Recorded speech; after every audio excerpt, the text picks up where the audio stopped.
My name is Richard Tuwangye, commonly known by other, monikers like Amosi, Twine, Mafabi, which names I've accepted, by the way, and I carry with me. What inspired me to join the comedy industry is, I figured I had something to offer, and I just had to look for a platform. And along the way, I ended up at School of Performing Arts, and the rest was history. We had a common passion. People who love to be on stage, people who see the funny side of life and package it for the rest of humanity, to spark debate and also just simply, evoke pleasure and entertainment. But I would be lying if I don't say we also had a common problem. It's a bunch of talents that are looking for how to earn a livelihood out of what we are talented in. And we figured out a way, not conventionally applied, but we have applied it. If I told you what we figured out, I would be selling internal secrets, business secrets. But God is at the forefront. Yeah, Fun Factory is a miracle of sorts when you look at the whole ensemble. How you rate the Ugandan comedy industry at the moment might depend on which audiences, because Uganda has the most segmented comedy audiences. Because, for example, we are going to have what we call the 5-Star Madness show at the Serena, which we stage for that kind of social class that doesn't really get time to come out for midweek comedy shows for one or two reasons. But we know the kind of audience that will come. And we know the audience that will come here. And then we know audiences that will go for other comedians. What I can say is, we didn't think it would be big soon. We thought it would take time, but TV helped us get the big breakthrough earlier than we thought. So the big breakthrough for me, I can say it came in 2007, and that's thanks to NTV. They were brave enough to say, let's put this on air. And it started happening on Sundays. And one thing led to another. The show was called Barbed Wire. Barbed Wire sparked interest in comedy. Before we knew it, DSTV chose to do a talent search competition. And that gave birth to Salvador, Omara. Teacher Pamiri was already with us. But it gave people new ground. People like Pablo, new ground, because Pablo then was still with us. But he figured if he won this competition, he would his personal brand would go to another level, which it did. And it has given comedy great legitimacy as a source of livelihood and a form of art. And I think we can only go upwards. Yeah. Challenges are, first of all, keeping audiences confident in your content. That might require that you put in more time in creating the content, and keep your artistic eye wide open there to see how to stay ahead of the audience. It's not as easy as people think, but we figured out a formula. Stand-up comedians will tell you the same. It's not easy to keep your audience following you. If you don't expose yourself more than they do, you end up following them, yet it should be the other way around.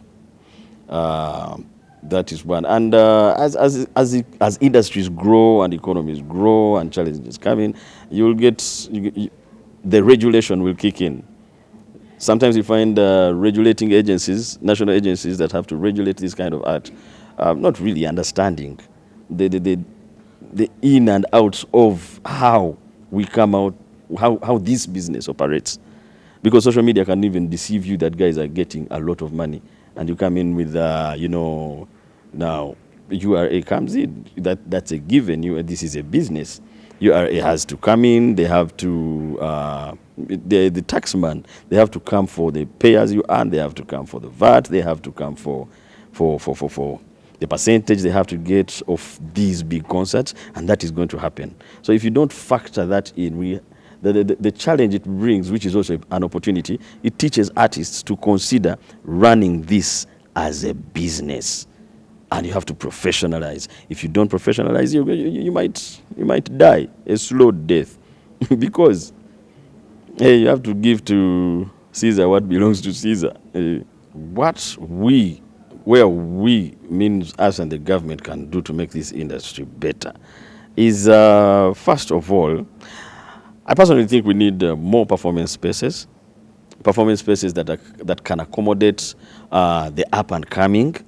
Fun Factory might have resources. By resources, I don't mean money, but resources in terms of partnerships to stage a Serena concert, comedy concert, every 2 months.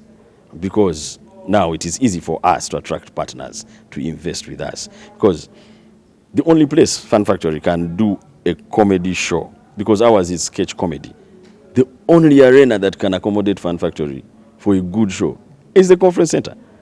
But it's very, very costly for Fun Factory to turn the conference center into a close enough, authentic theater experience. You have to bring in a lot of equipment for the stage rigging, the lights, the sound, and give people a good experience. Yet here at the National Theatre, it's much, much easier. But the National Theatre only seats 400 people.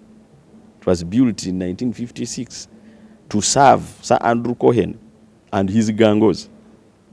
But now, Kampala is so big. Documented is 3 million, right over 3 million people. But I know Kampala has like 4 million. We can serve 1 million of those every month if we had a proper arena. But this is the one the nation owns. Maybe the one that is the other side of Chisasi that the bank is about to take can be turned around. Yeah.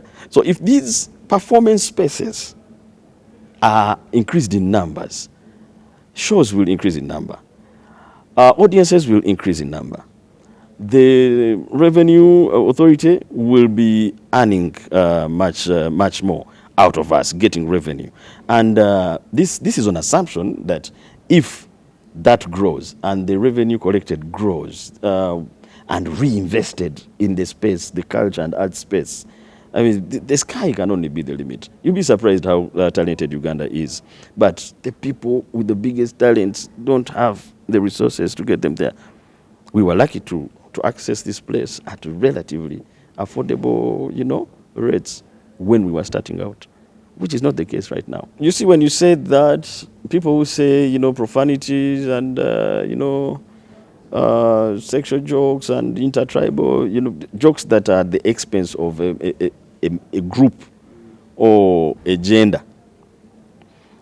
People say it's not safe for a comedian, but that is an assumption that everyone is morally upright in the audience, because there are people who enjoy such jokes and they'll be laughing. Not everyone will be laughing, but you'll have a fraction that is laughing.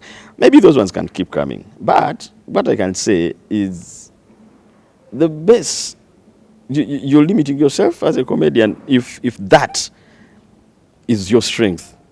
You kind of have a limit to how far you can reach when it comes to audiences, and that speaks into how big do you want to grow as an artist? I mean, such is not the only fodder for humor. There's a lot that we can milk humor out of in this country. Then secondly, it is true that Uganda still has a high degree of morality compared to other comedy spaces that we pick our inspiration from. So you'll see it happening in the US, and guys are, there's a lot of sex jokes, but what is your audience? How big do you want to grow? But if you want to, these simple weekly shows where you are going to go and just, eventually you won't know why you're not getting repeated, the recall. Because maybe, how much can you joke about sex? You will be done. Yeah. So, I think it's very lazy for us to tap into those, the opportunities that such platforms like Netflix, Showmax, Amazon bring on the table. First of all, these are platforms that are cross-border. Africa has a very huge English-speaking community. So if you can nail your content in English, you stand higher chances of earning. So content has to be, if you really want to spread your wings beyond the boundaries, the geographical boundaries of Uganda, it has to be English. That we saw when we did shows like The Hostel, or when it is English, it wows audiences outside Uganda, bigger than Ugandans can imagine. To the extent that some, Ghanaians thought the content was from Zimbabwe or some South African country. They were in shock when they learned it was Ugandan content. As I speak, they protect their markets by making sure they don't watch a lot of East African content. That shows you one thing. It's an indicator that they know that the more English-speaking Africa watches Ugandan talents, the bigger they will grow. So now the ball is in our hands. Who wants our content? Let them take it, but create it in English. And also, you stand a bit. I'm not saying it must be English. It can be your mother tongue, but, with subtitles, as long as the jokes lie in their, in their taste. And secondly, production matters. Production matters. We can't underplay the value of good production. So we have to up our game. Five-star madness. Five-star madness happens occasionally at the Kampala Serena Conference Center. One of the reasons we decided to, put up one every year was because we know there are many Kampalans who don't get a chance to watch the midweek shows because of their lifestyle. Young mothers who are also leaders at their workplaces. There's a lot that is required between Thursday night and the Friday morning, so you will choose the other schedule than coming here and get home later. So we provide that one-off opportunity for them to come, and and it's quite a big number. It's quite a big number of Kampalans who only get us on YouTube and maybe GoTV and DSTV, and they are dying of an opportunity to come and watch us live. So as I speak, we know that the market is big enough for us to do 4 of them in a year. But considering the expense of putting up such a magnitude of show, we've been doing 1 every year. Yeah, last year we did 1st October, the other year we did in November. Now we are doing 8th October, which is Independence Eve. So we chose a night where you won't have to wake up early to go to your office, but you can stay and watch an overdose of comedy, 3 solid hours, featuring our friends Kenneth Mugabe and Happy Thursday.